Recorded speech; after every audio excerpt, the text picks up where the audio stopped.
yang terhormat Bapak, Ibu, penguji uji kinerja pada PPG dalam jabatan periode 1 tahun 2026. Perkenalkan, saya Asrafi, mahasiswa PPG Mapel SKI batch 4 tahun 2025 di LPTK UIN Sunan Kalijogo, Yogyakarta dengan nomor induk mahasiswa 25401 30108. Pada hari ini, Senin, tanggal 12 Januari tahun 2026, saya akan melaksanakan praktek pembelajaran dalam rangka penilaian uji kinerja di MI Ma'arif Fatalan, kelas 3, materi masa dewasa Nabi Muhammad. Terima kasih dan selamat menyaksikan. Assalamualaikum warahmatullahi wabarakatuh. Assalamualaikum warahmatullahi wabarakatuh. Waalaikumsalam warahmatullahi wabarakatuh. Selamat pagi. Pagi. Apa kabarnya kalian? Baik. Oke, sebelum melaksanakan pelajaran pada hari ini, silakan ketua untuk memimpin berdoa seperti biasanya dulu. Berdoa mulai.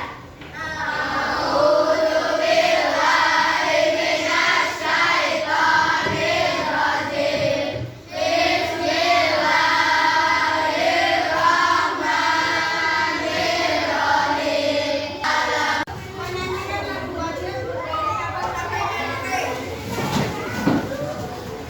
Satu, dua, Dari Sabang sampai Merauke, berkejar pulau-pulau, sambung menyambung menjadi satu. Itulah Indonesia. kegiatan tadi pagi, kebiasaan di rumah. Apakah tadi pagi ada yang lupa sholat subuh? Ada nggak? Sholat subuh semua ya? Luar biasa, harus tetap semangat. Untuk pelajaran tuh harus tetap semangat. Minggu kemarin kita sudah belajar tentang masa remaja Nabi Muhammad yang dulunya penggembala kambing. Untuk kali ini kita akan lanjutkan materinya, yaitu masa dewasa Nabi Muhammad. Sudah siap untuk mengikuti pelajaran hari ini? Kemarin juga sudah tak kasih tahu untuk membawa bahan untuk praktek nantinya, cuma kertas, karton, berkas yang ada, memanfaatkan bahan yang ada di rumah, nggak perlu untuk beli yang mahal-mahal. Sudah dipersiapkan alat-alatnya juga. Untuk hari ini semua berangkat semua ya, ini hari ini. Ada yang izin ya? Tujuan untuk belajar materi tentang masa dewasa Nabi Muhammad ini, yang pertama untuk mengenal kehidupan Nabi Muhammad pada masa dewasa. Selanjutnya, tujuan selanjutnya untuk memahami pekerjaan Nabi Muhammad sebagai pedagang yang jujur. Selanjutnya, tujuan yang terakhir yang kita belajar untuk meneladani sifat terpuji Nabi Muhammad melalui proyek sederhana seperti yang saya tugaskan untuk mempersiapkan minggu kemarin untuk membawa bahan-bahannya. Kenapa kok kita itu harus meneladani Nabi Muhammad? Karena apa? Nah, karena sifatnya ya jujur. Mengapa orang jujur itu disukai banyak orang? Kenapa? Apa kok orang jujur itu disukai banyak orang?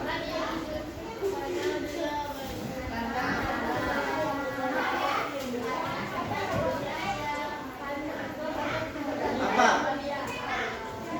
Karena kalau jujur itu bisa dipercaya. Karena kalau kita aja kalau dibohongi kira-kira suka apa enggak? Terus bagaimana ya kira-kira untuk meneladani kejujuran Nabi Muhammad di sekolah? Bagaimana? Kan tadi Nabi Muhammad sudah mengajarkan tentang kejujuran. Bagaimana kita meneladani kejujuran kalau di sekolah? misalnya jujur mengerjakan PR dengan mengerjakan sendiri, tidak mencontek, itu adalah contoh perbuatan jujur di sekolah. Oke, setelah melewati masa remaja, Nabi Muhammad itu tumbuh menjadi sosok yang dewasa. Jadi kan remaja kemarin tadi kerjaannya dulu apa? Menggembala kambing. Terus masa remaja ini ternyata menjadi sosok yang dewasa, mempunyai sifat apa? Jujur. Terus apa lagi? Apa lagi? Nah, karena akhlaknya yang mulia, beliau ini mendapat julukan Al-Amin. Julukan Al-Amin apa artinya? Orang yang terpercaya. Nah, pada masa dewasa ini Nabi bekerja sebagai pedagang. Kegiatan beliau ini ikut berdagang sampai ke negeri Syam, mengelola barang dagangan milik orang lain. Yaitu saat berdagang selalu jujur, tidak curang, tidak menipu timbangan, terus tepat janji dan amanah. Nah, karena kejujurannya para pedagang dan pelanggan ini sangat percaya kepada beliau. Jadi bukan hanya yang membeli kepada beliau, apa ya, lawan teman-temannya yang dagang yang lain, pedagang yang lain pun tidak merasa itu saingannya beliau saat berdagang, karena sifat kebaikannya Nabi Muhammad. Saat Nabi Muhammad ini menjelang usia ke-25 tahun, beliau ini mendapat kepercayaan untuk membawa dagangan milik siapa? Miliknya Khadijah yang kelak ini menjadi istrinya. Selama berdagang untuk Khadijah, Nabi Muhammad itu memperoleh keuntungan yang banyak. Hal ini dapat didapatkan karena selama berdagang dia sangat jujur, ramah, sungguh-sungguh, dan tekun. Juga murah senyum kepada pembeli. Nabi Muhammad tidak pernah berbohong dalam berdagang. Jika ia melihat barang dagangannya yang ada rusak atau ada apa ya, ada cacatnya itu, dia sampaikan kalau ini barangnya memang agak kurang baik, tapi dia juga menjualnya dengan harga yang sesuai untuk lebih murah dan lain sebagainya. Dia tidak akan menjual dagangan harga yang mahal, tetapi sesuai dengan kondisi barangnya. Jurang mau serta-merta untuk mendapatkan untung, barangnya jelek bilang enggak kayak gitu kalau apa yang dilakukan Nabi Muhammad ini dalam berdagang tidak membuatnya rugi. Walaupun dia itu menjualnya untungnya tidak banyak, tapi tetap dia tidak rugi. Walaupun dia berjalan jauh mendapatkan untung yang sedikit, tapi dia bisa menjual. Bahkan yang mendapatkan keuntungan yang besar sebab cara berdagangnya yang dilakukan Nabi itu banyak orang yang senang dan banyak yang membeli barang yang didagangkan, sehingga barang yang dijual Nabi ini tidak tersusah membawa barang dagangan punyanya siapa? Khadijah ini, semua yang dibawa sampai ke negeri Syam tadi barangnya itu laku keras, semua terjual. Selanjutnya ini nanti akan saya tampilkan video, silahkan simak dengan baik. Setelah selesai menyimak video, nanti dilanjutkan untuk mengerjakan proyek kemarin yang saya sampaikan. Oke, perhatikan. Dalam lingkungan Arab jahiliyah, tidak membuat anak remaja terbawa arus pergaulan yang salah. Sebaliknya, beliau banyak perlu dan menyibukkan diri dalam pekerjaan. Seperti halnya Nabi Musa dan Nabi Daud, Nabi Muhammad SAW pernah bekerja menjadi penggembala kambing. Tidak hanya itu, beliau juga belajar ilmu perdagangan kepada pamannya, Abu Talib. Awal-awal kesuksesan Muhammad dalam berdagang bermula ketika bertugas membawa barang dagangan milik Khadijah ke Syria. Selama hidup bersama keluarga Abu Thalib, Muhammad berusaha untuk tidak menambah beban pamannya. Apalagi beliau tahu bahwa Abu Thalib memiliki banyak anak dan hidup dengan kondisi pas-pasan. Untuk itu, Muhammad lahir dari keturunan para pebisnis. Beliau besar dalam lingkungan keluarga Abu Thalib yang juga berbisnis dalam hal perdagangan. Maka tidak heran jika Muhammad ingin menekuni bidang ini.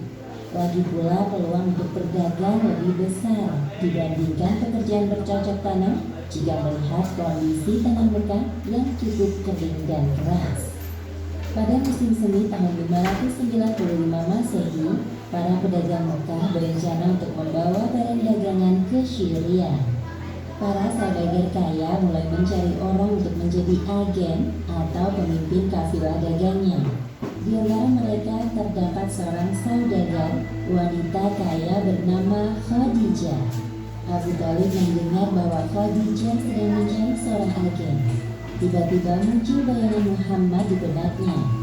Kemudian Abu Thalib menawarkan jasa keponakannya itu kepada Khadijah. Wahai Khadijah, aku memiliki seorang anak muda berusia 25 tahun. Aku tawarkan dia bekerja kepadamu menjadi agen. Aku berani menjanjikan bahwa ia mampu melaksanakan tugas itu, meskipun sebenarnya belum cukup berpengalaman. Siapa pemuda yang kau maksud, wahai paman? Namanya Muhammad. Khadijah pernah mendengar sekilas tentang Muhammad. Hal yang diketahuinya sama seperti para penduduk Mekah lain, yakni Muhammad terkenal dengan julukan Al-Amin atau orang yang dapat dipercaya. Hal yang perlu paman ketahui, aku malam misal. Oke, sudah selesai ya untuk videonya. Sekarang dilanjutkan untuk melaksanakan membuat proyeknya. Bahan-bahannya disiapkan. Untuk pembagian kelompoknya sesuai meja ya. Paling selatan, kelompok 1 meja tengah, kelompok 2 meja paling utara. Siapa sobek kertasnya itu dibuka sama, kardusnya dibuka. Kardusnya dibuka, dibuka disobek, jangan disobek tetapi dibuka sesuai garisnya.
siap? Kelompok 2, kelompok 3. Oke, kalau sudah silakan dipresentasikan hasilnya satu persatu mulai dari kelompok 1. Silakan siapa yang mau membacakan? Ya, boleh. Berdiri aja. Assalamualaikum warahmatullahi wabarakatuh.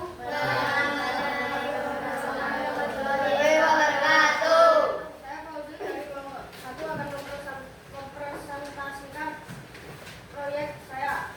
Kami dari kelompok 1 membuat poster presentasi keadaan untuk perjalanan Nabi Muhammad SAW ke negeri Syam. Ketika berusia 25 tahun, Rasulullah SAW Muhammad pergi berdagang ke negeri Syam dengan modal yang diperoleh dari Khadijah.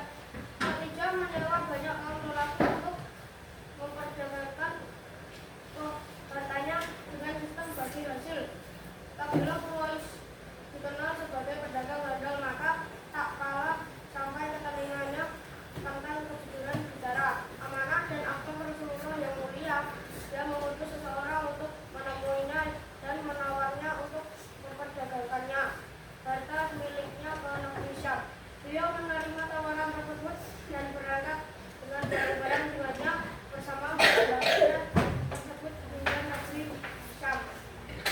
Ketika beliau pulang ke Mekah dan Khadijah melihat betapa amanahnya beliau terhadap harta yang diserahkan kepadanya, begitu juga dengan keberkahan dari hasil perdagangan yang belum pernah didapatinya sebelum itu, ditambah lagi informasi dari Maesarah membantunya tentang budi pekerti beliau, kejeniusan, kejujuran dan keamanannya, maka Khadijah tertarik untuk menjadi istrinya Nabi Muhammad SAW. Oke, kelompok 1 sudah menjelaskan. Apakah dari kelompok lain ingin bertanya? Ada yang mau bertanya kelompok lain? Oke, kelompok 2 mau bertanya. Silakan kelompok 2 untuk bertanya. Tapi dalam penjualan ini bagaimana kok dagangannya bisa terjual? Kelompok 2, silakan kelompok 1 untuk menjawab. Saya dari kelompok 1 akan menjawab pertanyaan dari kelompok 2. Dalam pertanyaan Nabi Muhammad SAW selalu menyumbang barang yang khusus, menyebutkan kualitas barang apa adanya, dan tidak pernah menipu pembeli. Menjadikan sikap ini membuat banyak orang merasa aman bersaksi dengan beliau baik sebagai pembeli maupun penjual. Oke, ada kelompok 1 ingin menambahkan jawaban. Oke, tambahannya. Ayo. Bahkan dalam perkara lain yang saya tetap menghormati keputusan beliau. Oh, bahkan para pedagang yang lain yang bersaing dengannya itu tetap menghormati Nabi Muhammad. Masih ada tambahan lain dari kelompok 1? Oke.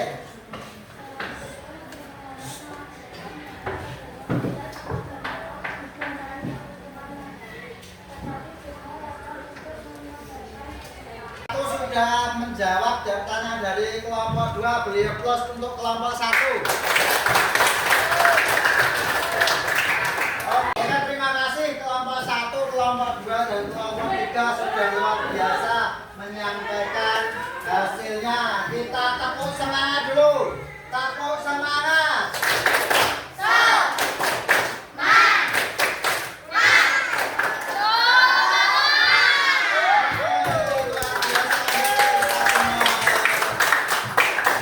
Jadi pelajaran pada hari ini itu tentang pada masa dewasa Nabi Muhammad tadi, mulai dari pekerjaannya sebagai pedagang yang jujur, akhlaknya yang mulia. Beliau menjadi teladan bagi seluruh umat Islam, termasuk kita sebagai siswa.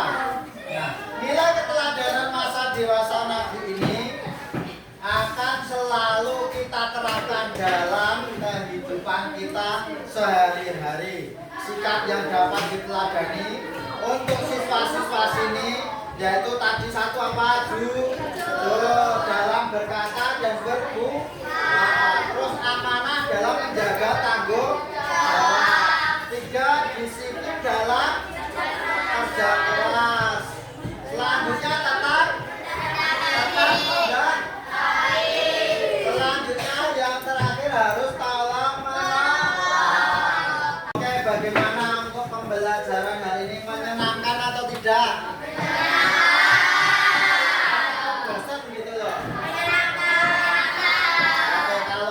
belajar menyenangkan tadi, kira-kira sikap Nabi apa yang paling ingin kamu teladani?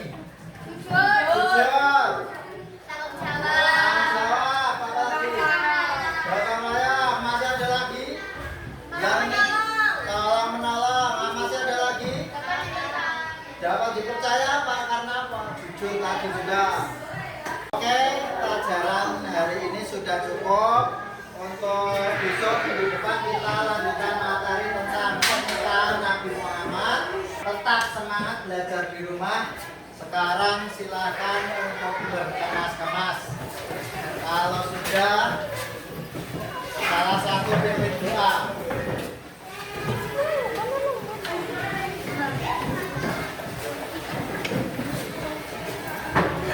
Ya, duduk rapi. Salah satu pimpin doa, Mas Sujil.